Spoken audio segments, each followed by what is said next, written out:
오늘도 하나님의 은혜가 저와 여러분에게 함께하기를 기원합니다. 44장까지 어제까지는 남유다가 멸망한 후에 애굽에 간 남유다 백성들에 대한 말씀이었습니다. 오늘 45장과 46장은 멸망하기 전으로 되돌아갑니다. 여호야김이 다스리던 때입니다. 남유다는 여호야김, 여호야킨, 시드기야를 마지막으로 멸망합니다. 그러니까 오늘 말씀은 멸망으로 가는 세 왕들 중에 첫 번째 왕 여호야김 왕 때 일어난 일을 말씀하십니다. 1절 말씀에 유다의 요시야 왕의 아들 여호야김, 넷째 해 네리야의 아들 바룩이 예레미야가 불러주는 대로 이 모든 말을 책에 기록하니라. 그때의 선지자 예레미야가 그에게 말하여 이르되, 하나님께서 예레미야에게 말씀하시면 예레미야가 바룩에게 들려주고 바룩이 이것을 기록을 했습니다. 2절에 바룩아, 이스라엘의 하나님 여호와께서 내게 이같이 말씀하셨느니라. 내가 일찍이 말하기를 화로다. 여호와께서 나의 고통에 슬픔을 더하셨으니 나는 나의 탄식으로 피곤하여 평안을 찾지 못하도다. 이 바룩이 이렇게 말했다는 것입니다. 사실 남유다는 지금 평안하지 못합니다. 나라가 평안하지 못하니 그 백성도 평안할 수가 없습니다. 정말 하나님을 잘 섬기던 남유다의 요시야 왕 1차 갈그미스 전쟁 때 바벨론과 싸우려고 올라가는 애굽 왕에 의해서 죽었습니다. 남유다 백성들이 그 다음 왕으로 여호아스를 왕으로 모셨는데 그만 전쟁에 비기고 돌아오는 애굽 군대가 여호아스 왕을 끌고 갔습니다. 그리고 애굽 왕이 여호야김을 왕으로 세웠습니다. 그리고 여호야김 4년에 이제 2차 갈그미스 전쟁이 일어납니다. 이번에는 바벨론이 전쟁에서 이깁니다. 이 이기는 이야기가 46장에 나오는 것이죠. 그런데 애굽을 쫓아내고 예루살렘을 지배하기 시작합니다. 그래서 남유다는 이제 그때부터 바벨론의 속국이 되어서 조공을 바치게 됩니다. 그러니까 남유다는 계속해서 애굽과 바벨론 사이에서 눈치를 보는 상황인 것입니다.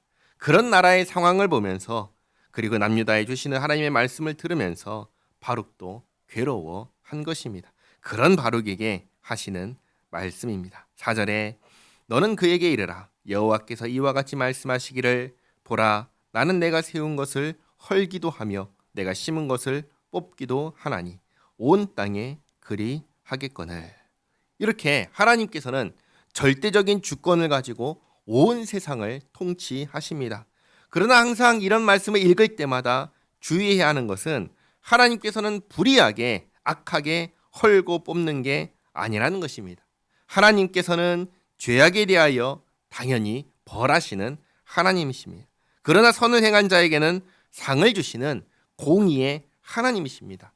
그것을 기억해야 됩니다. 그것을 기억하면서 뽑기도 하고 헐기도 하시는구나 라고 생각을 해야 합니다. 5절에 내가 너를 위하여 큰 일을 찾느냐, 그것을 찾지 말라. 보라, 내가 모든 육체에 재난을 내리리라. 왜 재난을 내리실까요? 이유는 한 가지죠. 악하기 때문입니다. 그러나 5절 하반절에 내가 가는 모든 곳에서는 내가 너에게 내 생명을 노량물 주듯 하리라. 여호와의 말씀이니라. 노량물은 뭐죠?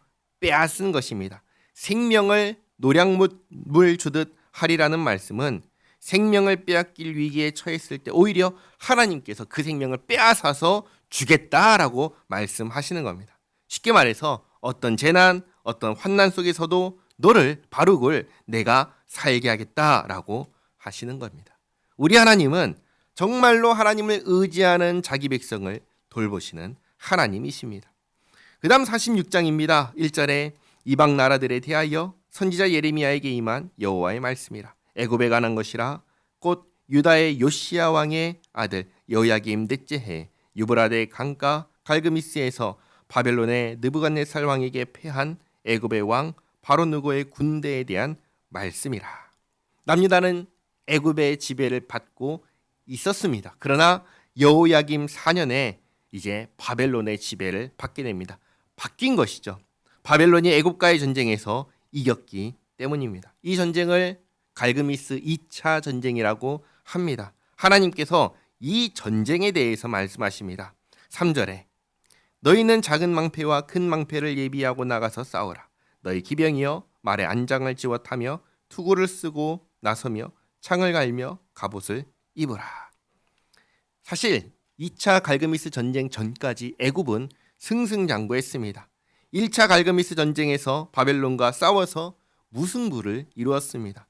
귀환하면서 예루살렘을 침공하며 여호야김 왕을 세우고 여호아하스는 끌고 갔습니다. 그러니까 2차 갈그미스 전쟁 역시 지지는 않을 것이다. 오히려 우리가 이번에는 이길 것이다. 자신만만하게 지금 준비한 겁니다. 하지만 5절에 여호와의 말씀이니라. 내가 본즉 그들이 놀라 물러가며 그들의 용사는 패하여 황급히 도망하며 뒤를 돌아보지 아니함은 어찌미냐. 두려움이 그들의 사방에 있음이로다. 발이 빠른 자도 도망하지 못하며 용사도 피하지 못하고 그들이 다 북쪽에서 유브라데 강가에 넘어지며 엎드러지는도다. 애굽은 아주 자신만만해 있지만 하나님 보시기에는 어떻다는 겁니까? 싸워서 진다는 것입니다. 이길 수가 없다는 것입니다. 그런데 이것을 모르는 애굽은 뭐라고 하면서 나왔냐면 7절에 강의 물이 출렁임 같고 나일강이 불어남 같은 자가 누구냐? 애굽은 나일강이 불어남 같고 강물이 출렁임 같도다. 그가 이르되 내가 일어나 땅을 덮어 성읍들과 그 주민을 멸할 것이라. 말들아 달려라. 병거들아 정신없이 달려라.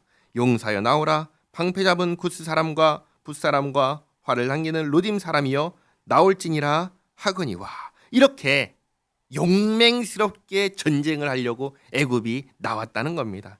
애굽이 용맹하게 전쟁에 나왔지만 하나님께서 보신 대로 어떻게 됐냐? 바벨론에 패배했다라는 것입니다. 10절에 그날은 주 만군의 여호와께서 그의 대적에게 원수 갚는 보복이리라. 이 원수 갚음은 어떤 것이냐? 애굽이 1차 갈그미스 전쟁을 하러 갈 때 예루살렘을 침공해서 정말 하나님 편에 섰던 왕 요시야를 죽였던 것에 대한 원수 갚음입니다. 그러니까 하나님께서는 정말로 하나님의 백성을 괴롭힌 자들에게 원수를 갚아 주시는 분이십니다. 그래서 10절 하반절에 칼이 배부르게 삼키며 그들의 피를 넘치도록 마시리니 주 만군의 여호와께서 북쪽 유브라데 강가에서 희생제물을 받으실 것이미로다. 처녀딸 애굽이여 길르앗으로 올라가서 유향을 취하라. 내가 치료를 많이 받아도 효력이 없어 낫지 못하리라. 내 수치가 나라들에 들렸고 내 부르짖음은 땅에 가득하였나니 용사가 용사에게 걸려 넘어져 둘이 함께 엎드러졌음이라. 아멘. 2번 다시 회복하지 못할 정도로 그렇게 패배하고 만다는 말씀입니다. 근데 아직 애굽에 대한 말씀이 끝나지 않았습니다. 내일 계속해서 보도록 하겠습니다. 오늘은 이 한 가지를 기억하시기 바랍니다. 하나님께서는 어떤 하나님이십니까? 자기 백성을 돌보시는 하나님이십니다. 그리고 자기 백성을 괴롭힌 자에게 반드시 원수를 갚아주시는 하나님이십니다. 그러므로 성경은 기록합니다. 원수 갚는 것은 내게 있다. 하나님께 있다라고 가르쳐 주십니다. 원수 갚는 것이 하나님께 있으니 하나님께 이것을 맡기고 그러면 우리는 무엇을 하면 될까요? 정말 하나님을 잘 섬기고 하나님을 모시며 살아가야 할 것입니다. 우리가 하나님을 잘 섬기고 하나님 말씀에 순종하며 하나님 편에 서서 오늘을 살아가는 우리 모두가 되기를 바랍니다. 기도하겠습니다. 좋으신 하나님, 우리 하나님은 죄악에 대하여 벌하시는 공의의 하나님이십니다. 순종하는 자에게는 칭찬하시고 상을 주시는 하나님이십니다. 원수 갚는 것이 하나님께 있사오니 이 모든 것을 하나님께 맡기고 살게 하옵소서. 우리는 하나님 편에 서서 하나님 말씀에 순종하며 하나님과 동행하는 삶을, 이 복된 삶을 살게 하옵소서. 예수님의 이름으로 기도하옵나이다. 아멘.